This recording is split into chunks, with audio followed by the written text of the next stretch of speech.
Hello and welcome to another garage lecture. This time we're going to cover lesson 11.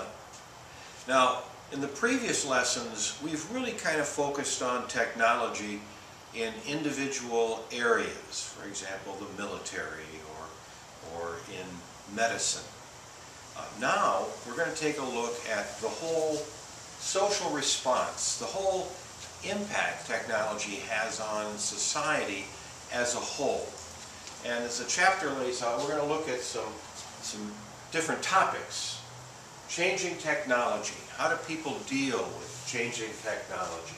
How do people's attitudes change towards technology? The literacy and dependency.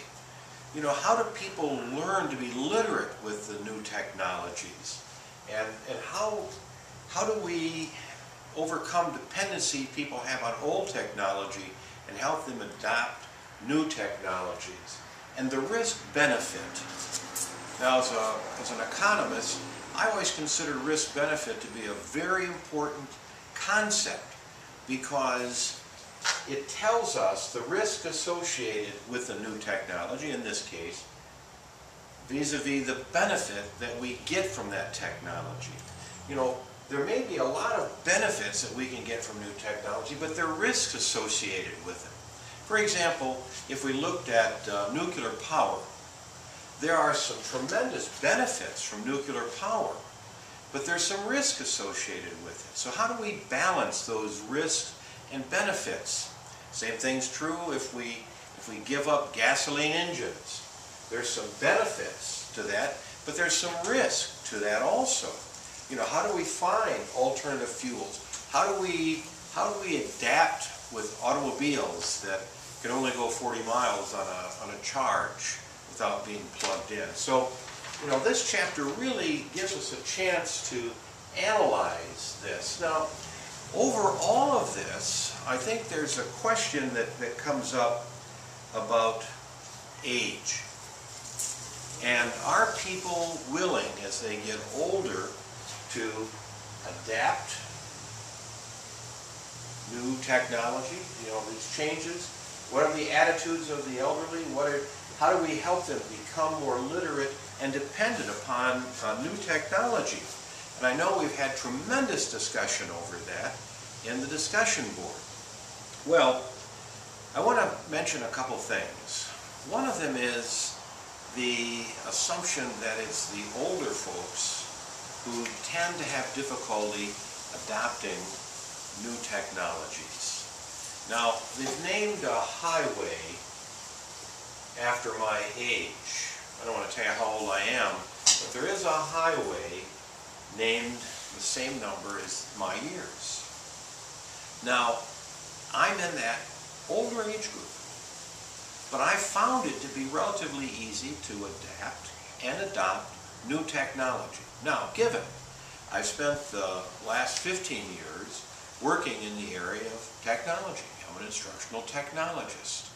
I understand new technologies. I'm happy to adopt new technologies when they come out. I'm going to tell you, not all old folks are adverse to new technology. Now, I've always got a grandma that has new technology just sitting around. But they're not all of them. But I'm going to tell you how you can overcome this. And I did this when I was working in my past job. We wanted faculty, young faculty, to adopt new technology. And I found the easiest way to get them to do that is to help them adopt it in their lives.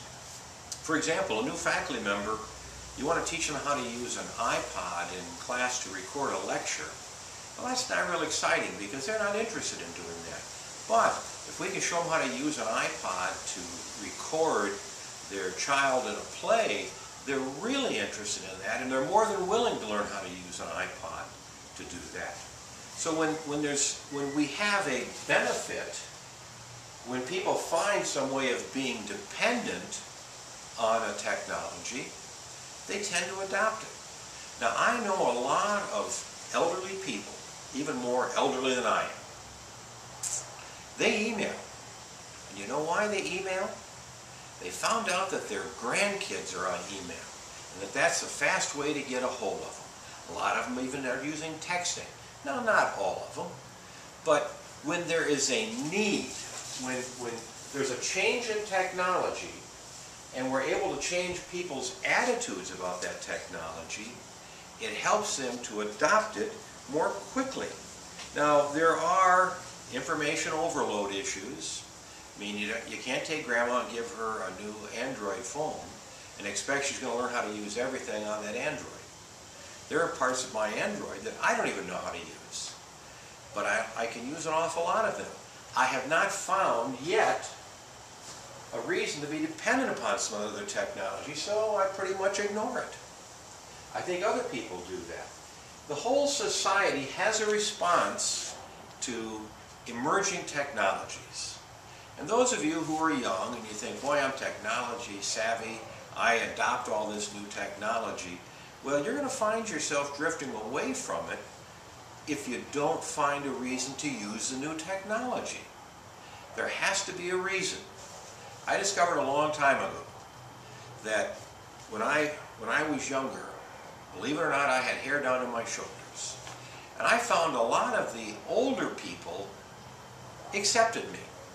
It was those people in the middle, those people who were in their 40s and 50s, they had a hard time accepting it. Until I discovered one day the reason why. You see, those people who were in their 40s and 50s, they were the ones telling kids like me to cut our darn hair.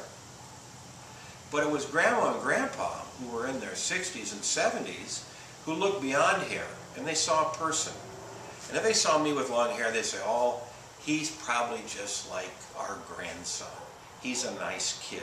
He just doesn't like to go to a barber.